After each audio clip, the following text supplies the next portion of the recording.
तो आज बात यूजीसी के नए नियमों को लेकर करेंगे, क्योंकि इसको लेकर देश दो गुटों में बढ़ता दिख रहा है। एक गुट कहता है कि नियम लागू होना चाहिए, तो दूसरा धड़ा नियमों के खिलाफ खड़ा होता नजर आता है। अब इसी यूजीसी के नियम को लेकर संघ प्रमुख मोहन भागवत का बयान सामने आया, जिसमें वो कह रहे हैं कि कानून सभी को मानना चाहिए, जातियां झगड़े का कारण नहीं बननी चाहिए, जो नीचे है उन्हें झुककर उठाना होगा, और अगर कानून गलत है तो बदलने का भी उपाय है। तो यहां संघ सीधे तौर पर यूजीसी के समर्थन में यहां खड़ा होता नजर आ रहा है। यूजीसी के नए नियमों का यहां समर्थन करता हुआ संघ प्रमुख मोहन भागवत का यह बयान, जिसमें वो साफ तौर पर कह रहे हैं कि भाई अगर कानून गलत है तो उसमें सुधार किया जा सकता है, उसको ठीक किया जा सकता है, लेकिन कोई भी जो अगर कानून है वो सभी को मानना होगा, जातियां झगड़े का कारण नहीं बननी चाहिए। और इस वक्त हम देख रहे हैं कि यहां जिस तरह से यूजीसी के नए नियमों को लेकर, जिस पर हालांकि सरकार ने स्टे लगा दिया है, सुप्रीम कोर्ट ने स्टे लगा दिया है, लेकिन अब संघ प्रमुख का यह बयान, इस बीच कई मायने उसके निकलते नजर आ रहे हैं। आज इसी पर हम चर्चा करेंगे, जिसमें साफ तौर पर लखनऊ में यह बयान संघ प्रमुख मोहन भागवत का,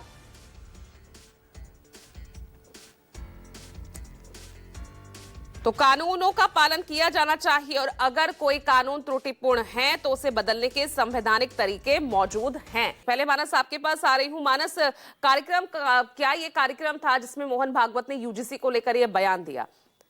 और किस तरह से उनके बयान के बाद जो हलचल, क्योंकि यूजीसी के नए नियमों के समर्थन में खड़े होते दिख रहे हैं संघ प्रमुख?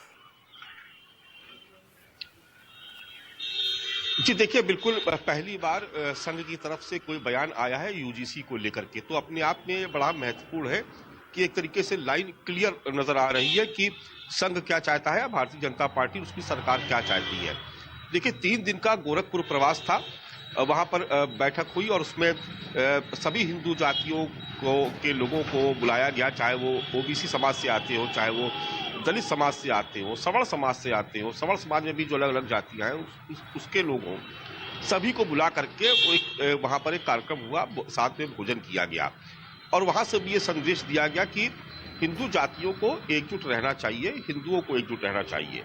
उसके बाद कल से 2 दिन का प्रवास लखनऊ में शुरू हुआ संघ प्रमुख का, और कल निराला नगर में सरस्वती शिशु मंदिर है जहां पर राष्ट्रीय स्वयंसेवक संघ की बैठकें हुआ करती है, वो वहां पर बैठक चल रही थी। बहुत सारे स्वयंसेवक वहां पर मौजूद थे और उस बीच में ही यूजीसी के सवाल पर मोहन भागवत जो संघ प्रमुख हैं, उन्होंने ये कहा कि यूजीसी किसी के खिलाफ नहीं है,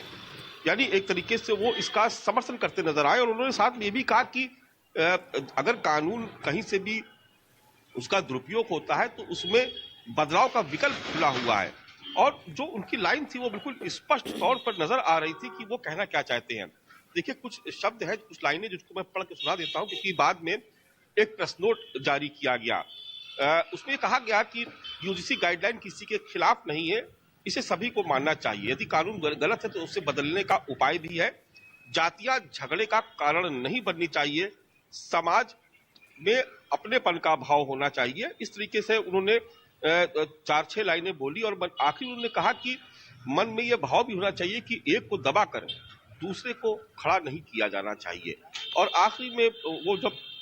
वहां पर अपने स्वयंसेवकों से बात कर रहे थे तो उन्होंने कहा कि समाज में को जातियों में बांटने और बंटने पर चिंता होनी चाहिए, जातियों के चक्कर में हमें पड़ना नहीं चाहिए। ये जाति ऐसी चीज है जिसे हम कई दशकों से समाप्त करने में लगे हैं, लेकिन ये जाति है कि जाति ही नहीं। तो एक तरीके से उनका जो कहने का तात्पर्य था या जो उनका जो भाव था वो ये था कि किसी भी मामले में, चाहे वो आप देख रहे हैं कि उत्तर प्रदेश में भी आपने देखा कि मानसून सत्र से लेकर के शीतकालीन सत्र के बीच में किस तरीके से पहले क्षत्रियों की बैठकें हुई,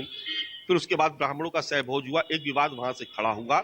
और ये कहा गया कि पार्टी और सरकार में ठाकुर बनाम ब्राह्मण को लेकर के एक टकराव की स्थिति है। उसके बाद आपने देखा कि शंकराचार्य का विवाद खड़ा हो गया, जिसमें उत्तर प्रदेश के मुख्यमंत्री ने अलग लाइन पकड़ी और डिप्टी सीएम ने अलग लाइन पकड़ी, और उसको लेकर के भी आपने देखा कि इस तरीके से जो हिंदू जातियां थी उनमें खासतौर से ब्राह्मणों में एक नाराजगी देखने को मिली। उसके बाद यूजीसी का मसला आया। आपने देखा कि किस तरीके से एक पीसीएस अधिकारी ने, अलंकारक नियोक्ति ने इस्तीफा दे दिया और अपने बोर्ड पर लिख दिया रिजाइंड, और उसके बाद से उस मामले में तूल पकड़ लिया। तो लगातार कुछ न कुछ ऐसे घटनाक्रम होते चले जा रहे हैं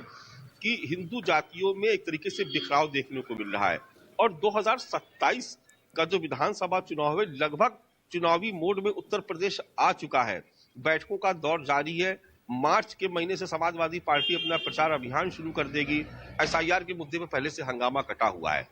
ऐसे में भारतीय जनता पार्टी की भी कोशिश है और संघ भी इस बात को लेकर के चिंतित है कि हिंदू मतों में अगर बिखराव हुआ तो भारतीय जनता पार्टी कमजोर होगी। और ये एक चिंता का विषय है, क्योंकि अगर जातियों का बिखराव हुआ तो इसका सीधा फायदा मिलेगा समाजवादी पार्टी या कांग्रेस को या इंडिया गठबंधन को। नजीर के तौर पर अगर आप देखिए इसको, उदाहरण के तौर पर, तो 2024 का लोकसभा चुनाव हमने देखा कि किस तरीके से आरक्षण का सवाल था और संविधान बदल दिया जाएगा, ये एक मुद्दा उठाया गया और इसका इतना बड़ा इम्पैक्ट पड़ा कि जिस उत्तर प्रदेश में भारतीय जनता पार्टी लगभग अपराजय जैसी स्थिति में थी कि इसको कोई पराजित नहीं कर सकता, उसका कोई रथ रोक नहीं सकता, वहां पर आप देखिए किस तरीके से इंडिया गठबंधन वो आगे बढ़ गया और भारतीय जनता पार्टी को यहां पर हार का सामना करना पड़ा। उसके बाद एक नारा आया उत्तर प्रदेश में उपचुनाव से पहले कि बटोगे तो कटोगे। वो नारा कितना पॉपुलर हुआ, तमाम अलग अलग राज्यों में उसको इस्तेमाल किया गया ताकि हिंदू मतों को एकजुट किया जाए। लेकिन बिहार के चुनाव के बाद आप देखिए तो कुछ हालात उत्तर प्रदेश में ऐसे बनते चले गए कि एक के बाद एक जातियों में टूट और बिखराव और नाराजगियां देखने को मिल रही हैं। फिर चाहे वो मुद्दा शंकराचार्य का हो और फिर वो चाहे मुद्दा उत्तर प्रदेश में ठाकुर बनाम ब्राह्मण की जो बात होती है उसका हो। लेकिन यूजीसी का जब सवाल आया तो आप देख रहे हैं कि पूरे देश में विरोध हो रहा है और उत्तर प्रदेश में भी विरोध हो रहा है। जब यूजीसी यहाँ पर लागू किया गया उस वक्त आपने देखा होगा कि किस तरीके से लखनऊ विश्वविद्यालय से लेकर के प्रयागराज विश्वविद्यालय, बनारस विश्वविद्यालय, उत्तर प्रदेश के तमाम शैक्षणिक संस्थानों में आपने देखा किस तरीके से सवर्ण समाज के जो लोग थे, छात्र थे, वो सड़कों पर निकला, एक जबरदस्त आंदोलन हुआ, मामला अदालत में गया, स्टे मिला। लेकिन जिस दिन से स्टे मिला उसके बाद से अब दूसरा पक्ष यानी दलित और ओबीसी जाति के जो छात्र हैं वो आंदोलित हो गए और विपक्ष इसका पूरा फायदा उठाने के फिराक में बैठा हुआ है। चाहे समाजवादी पार्टी हो, उसने साफ तौर पर आरोप लगाया कि भारतीय जनता पार्टी जातियों में बांट रही है समाज को। आप देखिए कि बहुजन समाज पार्टी का भी रिएक्शन आया। स्वामी प्रसाद मौर्य ने, जहां मैं खड़ा हूं विधानसभा पे, इसी जगह 3 दिन पहले जबरदस्त प्रदर्शन किया और यूजीसी को लागू करने का सवाल उठाया। तो सवाल इसी बात का है कि विपक्ष इस कोशिश पे है कि जातियों में जो बिखराव जितना होगा उतना ही विपक्ष मजबूत होगा और हिंदू जातियां अगर एकजुट रहीं या हो गई तो फिर 2027 की राह भी आसान नहीं होगी। और चूंकि जो बिखराव हुआ है इसकी आहट को महसूस कर लिया है संघ ने, इसलिए कल